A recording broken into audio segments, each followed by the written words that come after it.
আজকে একটু দেরি করে ঘুম থেকে উঠছি, কিন্তু কাজের শেষ নেই। আজকে অনেক কাজ বলতে অনেক দিন যাবতীয় যে ঘরে যে ধুলামুলি হয়েছে রুমে, এগুলো পরিষ্কার করিনি। তো ভাবছি এগুলো একটু পরিষ্কার করবো, একটু জারামারা না দিলে। এই যে পাশে আবার এই যে কচু গাছ একটা ডোবার মতো আছে না, যে এখান থেকে কিছুদিন আগে একটা ভিডিও ছাড়লাম যে কচু নিয়ে কাইটে বিক্রি করে। তো এটার মধ্যে আবার প্রায় সময় এই বাসার অনেক মানুষই ডেঙ্গু মশা মানে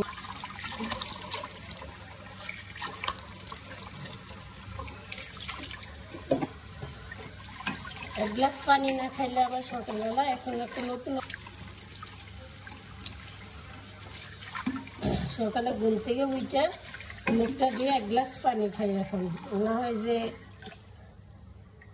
মুখটা ধুয়েই প্রতিদিন এখন সকালবেলা এক গ্লাস পানি খাই নিয়ম করে, কারণ এমনিতে তো রোগের কোনো শেষ নেই। আর সারাদিন তো অন্যান্য সময় তো পানি খাওয়া হয় বা পানি খাই, কিন্তু সব সময় তো আর ওইভাবে সকালে খালি পেটে পানি খাওয়া তো অনেক উপকার, এটা সবাই জানে। তো আমি চেষ্টা করি এখন নিজের প্রতি একটু যত্ন নেওয়ার, যেটুকু পারি যাতে ভালো থাকতে পারি। যতই টেনশন যত কিছুই থাকুক, এখন আর ওই আমার বোন একটা বুদ্ধি দিছে যে যদি ঘুম না আসে তাহলে ওয়াজ শুনবি, যদি ঘুম না আসে তাহলে দোয়াটা শুনবি, আর বেশি মন খারাপ হলে এদিক সেদিক ঘুরতে যাবি। নিজের আগে ভালো রাখ, তারপর হয়েছে যে অন্যরা ভালো রাখবি। তুই নিজে ভালো না থাকলে অন্যরা কিভাবে ভালো রাখবি? আর কে কি বললো না বললে এগুলো একবারে মাথা থেকে যাইরে ফালাই দে। একটু ঘুরাই এদিক সেদিক একটু ঘুরতে যায়, একটু খাওয়া দাওয়া কর, দেখবি মন এমনিতেই ভালো লাগবে। আর বেশি খারাপ লাগলে তুই কেনা কয় অনেক আবার গ্রামের বাড়িতে আয় একটু ঘুরে যা, আমাকে সবাই লাগে মিশলে ভালো থাকবো। তো আরও অনেক কথাই বলছে, সব কথা তার ক্যামেরার সামনে বলা যায় না। তো ওর কথাটা শুনে ভাবলাম যে না, ও আসলে এই সত্যি কথাই বলছে। নিজের জীবনের জন্য তো কোনো কিছুই করলাম না, একটু চিন্তাও করিনি কোনোদিন। সন্তান ও নিজের 2 সন্তান, ওদের জন্যই আমি সবসময় নিজের জীবনটা মানে এক পর্যায়ে শেষই করে দিয়েছি। যে যাই হোক, যত কিছু হয়ে যাক, আমার সন্তান আছে 2 জন, বা ওরা ভালো থাকলেই আমি ভালো। তো আল্লাহর রহমতে ওরা ভালো আছে, সুস্থ আছে, ওরা পাশে আছে দেখি আজকে আমি ক্যামেরার সামনে কথা বলতে পারছি। বিশেষ আরেকজন মানুষও আছে, ওর সাপোর্ট ছাড়া আমি কোনোদিনই ক্যামেরার সামনে এসে কথা বলতে পারতাম না। তো ও যদি না থাকতো হয়তো আজকে আমি বেঁচেও থাকতাম না। তা আল্লাহর কাছে হাজারো শুকরিয়া। অবশ্যই আল্লাহর ইচ্ছা বা আসিবা ইচ্ছা, আল্লাহ না ছিল কোনোদিনও বাঁচতে পারতাম না। তো কারো না কারো তো উসিলা লাগে, ও হয়েছে যায় আরেকজন উসিলা। তো যেতটুকু সাহস যোগাইছি এই ঢাকা শহরে আইসা, যেতটুকু ভাবে কিভাবে কি চলন লাগবে না চলবে সব কিছু ওর কাছ থেকেই শেখায়। তো দোয়া করি সবাই ভালো থাকুক, সুস্থ থাকুক। তো এই যায় নেই, আল্লাহর রহমতে দিই, আল্লাহ যদি একটু সুস্থ করে। আর আমরা এমনিতে একটু কিডনির সমস্যা আছে, তো এই জন্য ওইটার প্রচুর ব্যথা করে আর কি। বৈশাখী খাই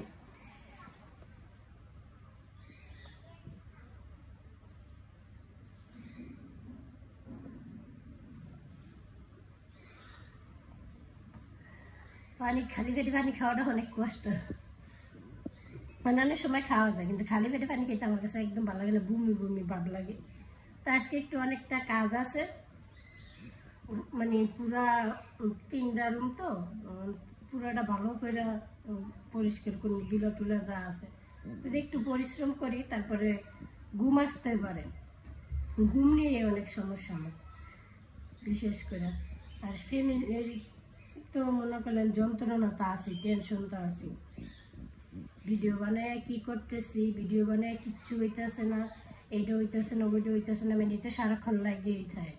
মানে আমি কি করতেছি, মানে আমার কোন ভিডিওতে আমার মার একটু দেখা যায়, আমার কোন ভিডিওতে আমি একটু আমার হয়তো আশেপাশের কাউরে দেখাই লাইছি। এমন না যে একবারে ফরজগার যে মাদ্রাসায় পড়াশোনা করছে বা হাফেজ বা হাফিজি পড়ছে, ওইরকম কোনো কিছু না।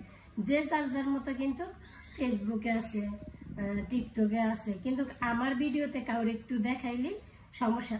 দেখালে বলতে মানে হয়তো ভুলবশত অনেক সময় কি একটা ভিডিও নিলাম, দূর থেকে একটু দেখা যাইতেছে, ওইটাও সমস্যা। তারপরে আমি কথা বলতেছি, কিছু দেখা যাইতেছে, কিছু আমি অন্য আশেপাশে তো সবার লাগে তো মিলামিশা চলি।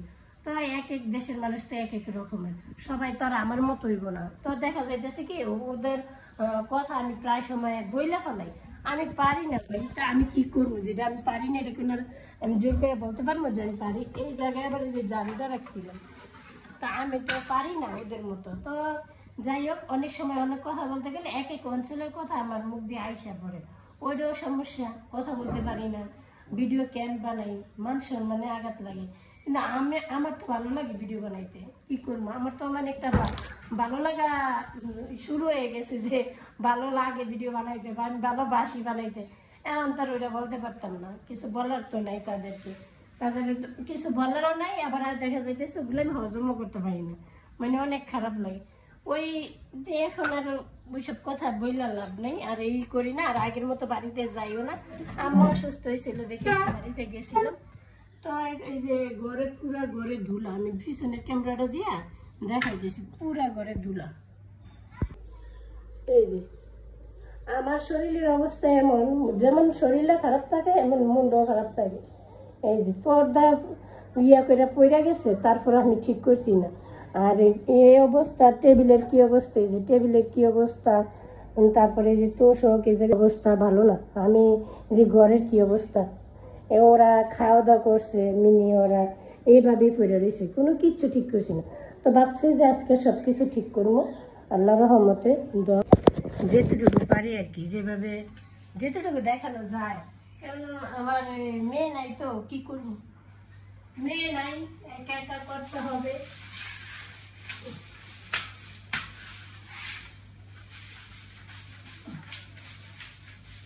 ঘরের অবস্থা অনেক খারাপ। আজকে রাত্রে থেকেই ভাবছি, যখন কোনো একটা চিন্তা ভাবনা করছি যে না, সত্যি কথাই তো, নিজের জন্য একটু সময় দিই, নিজের জন্য চিন্তা করি। আর নিজের জন্য তো চিন্তা করলামই না, নিজের জন্য চিন্তা না করে জীবনদারি শেষ করে দিলাম।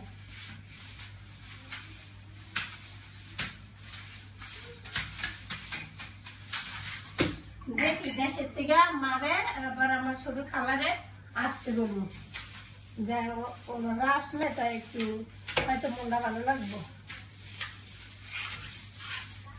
এক সময় তো মনে হয় যে আর খুদ ভিজায় রাখছিলাম, তো ওগুলো আবার মানে ফাড়া পুঁতের বাইকটা, তারপরে যে শুটকির ভর্তা বানাবো, তো ওগুলাও দেখাবো। হয়তো ওইগুলাতে আমি ক্যামেরার সামনে থাকতে পারবো না, কারণ আমি ওইভাবে বুঝতেও পারতেছি না যে কিভাবে কি করবো বা কিভাবে মানে ভিডিওটা আমি ইয়ে করতে পারবো, সম্ভব হইতেছে না। কারণ আল্লাহ রহমতে অবশ্যই দেখতে পারবেন, হয়তো মাঝে সাঝে এরকম যদি একটু টেকনিক খাটায় যদি মানে ক্যামেরাটা রাখা যায় তাইলে। আর আমি তো বুঝতে পারতেছি না যে কেমন ধরনের কি স্ট্যান্ড কিনবো। তো দেখি যে মেয়ে বেড়াইতে গেছে, তো ও যদি আসে ওরে নিয়ে কিনবো। কারণ আপনাদের তো বললাম যে যদি সবাই মানে মানে যদি সবাই জানেন যে কোন স্ট্যান্ডটা কিনলে কি হইব, তাহলে আমার একটু বইলেন, আমি নিয়ে আসবো। তাইলে উত্তরায় যাইয়া আমি নিজেই যাই নিয়ে আসবো। তো কালকে ছাদে নিয়ে ভালো করে পরিষ্কার করে ধুইছি।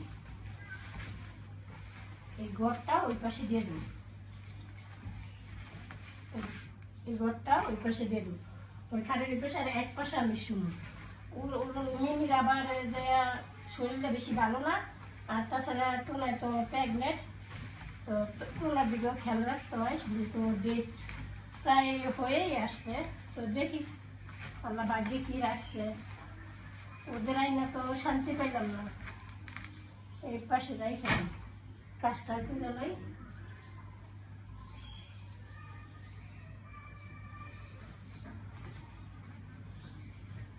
কালকে রাত্রেবেলা এই যে কালকে রাত্রেবেলা গ্লাসটা মানে ভেঙে গেছে, ওইটা হাতে পায়ের লেগে গ্লাসটাই ভেঙে গেছে। পুরাটা গুছাইতে তো আমার অনেকটা সময় লাগবে, আমি তো আর এত বড় ভিডিও তো বানাইতে পারবো না। তো সবার আগে আজকে টেবিলে সময় একটু বাড়ি দিয়ে রাখছি, মানে ময়লা উপরে সব ফালাইছি, ওই যে কি অবস্থা টেবিলে এই জায়গায় আবার আগে লিও, আর তারপরে হচ্ছে যে নিনি ওরা শুইতো, এখন আর ওরা শোয় না, বই খুলেই গুছিয়ে রাখে। এটা কি অবস্থা,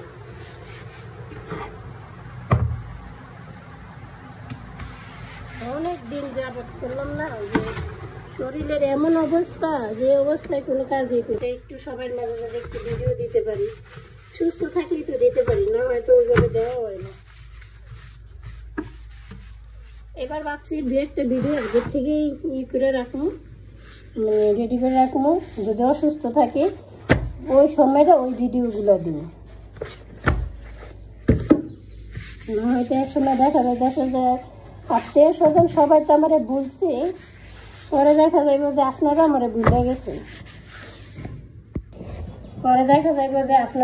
ভুলে গেছেন, মানে আত্মীয় স্বজন সবাই তো ভুলেই গেছে, সবার চিন্তা ভাবনাই অন্যরকম। যেদিন থেকে আমি অনেক অসুস্থ হইলাম, হয়তো আর ভাবছিলাম বাঁচতামই না, ওই দিন থেকেই সবাই যোগাযোগ মোটামুটি গুটাই নিয়েছে।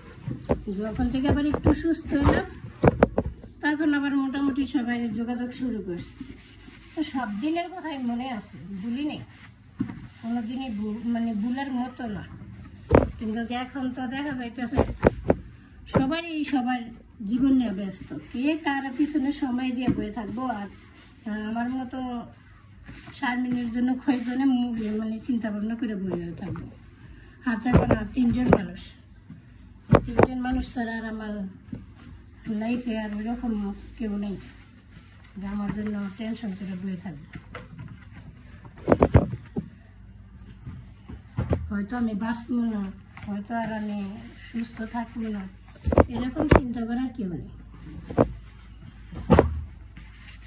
এটা তাই হয়ে কাজ করলে করতে পারি, কিন্তু যদি বললাম টেনশন থাকলে কোনো কাজই আমার ভালো লাগে না। এটা আমার একটা বদ অভ্যাস, হয়তো বেশি ভাবি, এছাড়া তো কিছুই না। ক্যামেরাটা দিয়ে বললাম না যে এরা যেতটুকু হয়েছে এতটুকুই দেখাইতেছি। এই যে বললাম না যে ওরা এই জায়গায় শুয়ে থাকতো, এই জন্য বেশি একটা গুরুত্ব দিয়ে গুছাইছি না, যাচ্ছে ওরা শুয়ে থাকে না। আজকে জেনে আমি পরিষ্কার করছি, এখন আবার এই জায়গায় এমনি তো বিড়াল পরিষ্কার জায়গা পছন্দ করে, ওই পরিষ্কার জায়গায় থাকতেছে না। মোটামুটি গুছাইছি, আর এই যে ওদের জন্য এই পাশটা ফাঁকা রাখছি, এই সাইডে ওদের এই যে মোটামুটি গুছাইছি। এগুলো হচ্ছে যে ওই গলিটা, আর এই যে মোটামুটি গুছাইলাম। আর এই যে ওরা তো এই জায়গায় সারাক্ষণ দুষ্টামি করে, সেই জন্য আমি এই পাশটা ফাঁকা রাখছি, আর ওদের ঘরটা এই জায়গায় ফিটিং করছি। তবে করার কিছু নাই, ওরা যেহেতু টুনা এসে যে প্রেগনেন্ট, তো টুনার জন্যই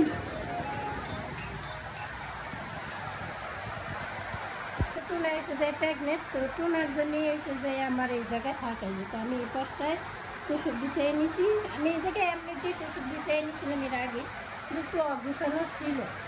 ওরা তো আমি সারাক্ষণে দুষ্টামি করি, মোটামুটি গুছাই লেছি, মোটামুটি এই যে গুছানো হয়ে গেছে, পরিষ্কার হয়ে গেছে, আর কোনো মনে টলে নেই। কেমন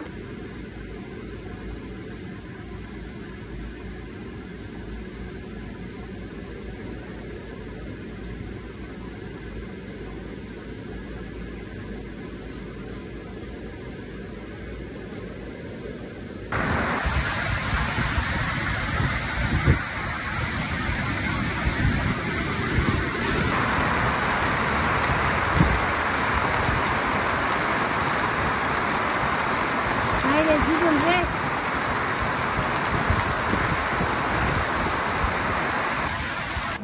আল্লাহর রহমতে সব গুছানো হয়ে গেছে, রুম টুম সব গুছাই লেছি, মুছা টুচ্ছা লাইছি, সব পরিষ্কার করে লেছি জারা টারা দিয়ে।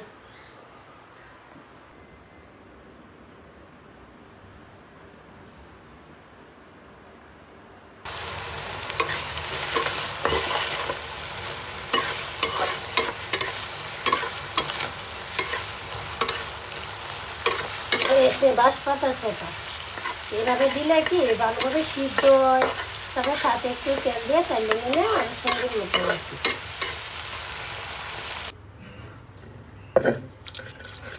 একবারে গরম মাত্র নামাইলাম, যেহেতু আমি একা একা ভিডিও করতেছি, বললামই তো যে ক্যামেরা ধরতে একটু সমস্যা, এই জন্য আর ওই নামানোটা দেখাইলাম না।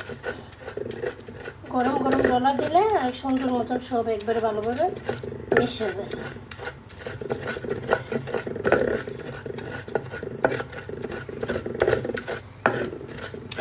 তারপরে আবার যে চাউল বাটতে হইব, চাউল বাইটা ওই চাপটি বানাম, ওই পরটাকে আগে বানিয়ে রাখি, পরে বিকালবেলা ওই করবো না।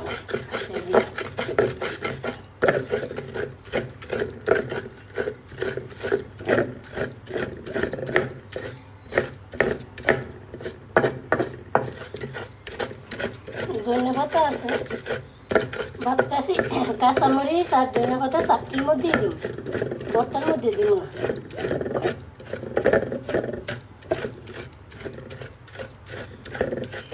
ভাবলাম যে অল্প যদি অনেক ভর্তি হয়েছে না, ভর্তা খাওয়ানোর লোক হয়েছে যে আমার মেয়ে, ও ভর্তা অনেক পছন্দ করে, সেগুলো আবার ভর্তা পছন্দ করে। ভাবলাম অল্প বানাইছি, অল্প হইব, দিয়ে কতগুলো হয়ে গেছে, না খাইতে পারলে ডিপে রেখে দিন।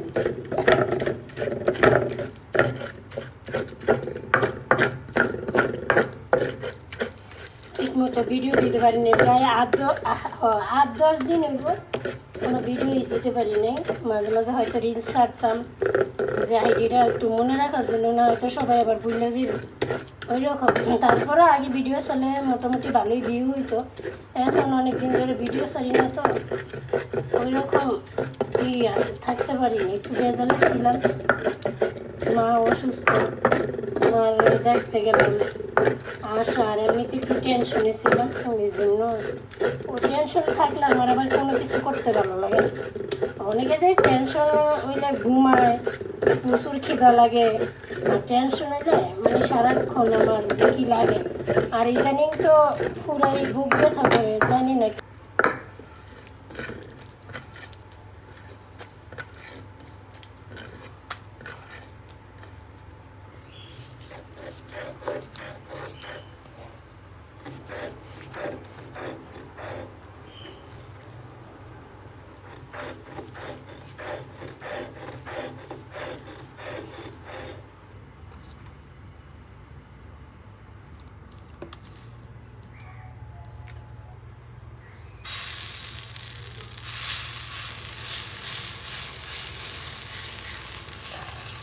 আর একটু মনে হয় নরম করা লাগছে।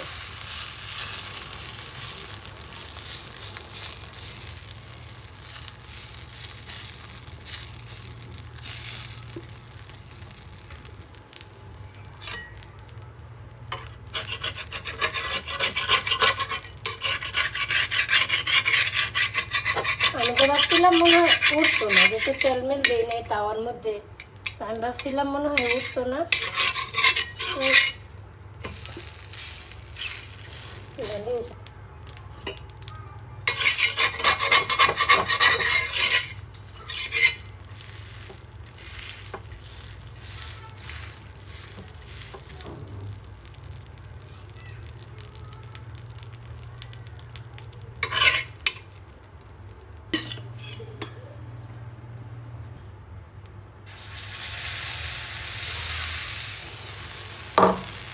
প্রথমটা যেতে একটু শক্ত হইলো, তেলে যাইতে আবার একটু নরম করে দিলাম, একটু পানি দিয়ে মিশাইয়া তারপর একটু ইয়ে করে দিলাম,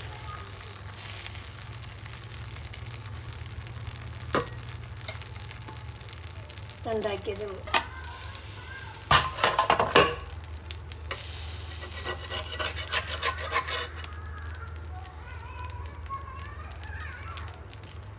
আর একটু শুকাকে, যে জায়গায় একটু পানি বেরিয়েছে,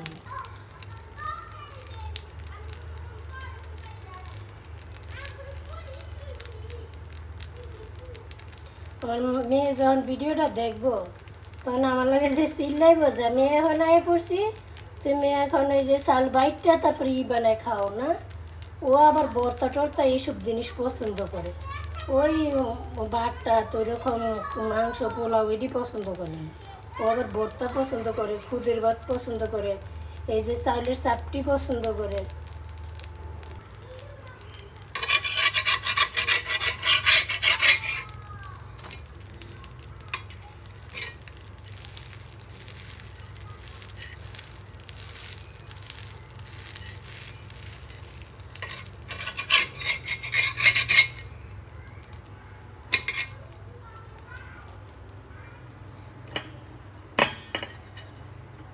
ছোট ছোট বাঙ্গাড়ি রয়েছে না, এটির সাথেই দিয়ে দেব।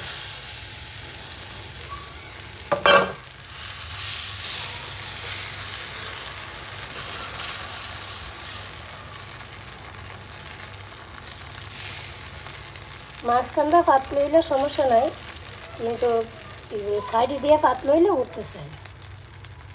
এই চাপটিটা একটু বেশি করছি, মানে যাতে মচমচ হয়, সেই জন্য বেশি চুলা রাখলাম অনেকক্ষণ সময় ধরে। চাপটি কিন্তু মচমচ নয়, লাগে না।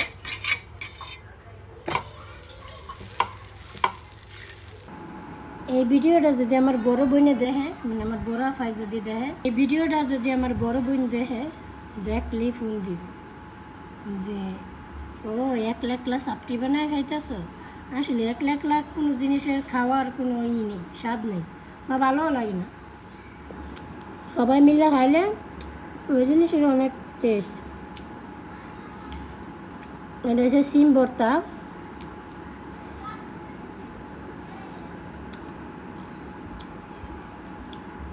সিম ভর্তাটা ভালোই লাগতেছে, খারাপ লাগতেছে না। আর এটা হচ্ছে যা শুটকি ভর্তা, বাঁশপাতা চেপা আছে না, বাঁশপাতা চেপা।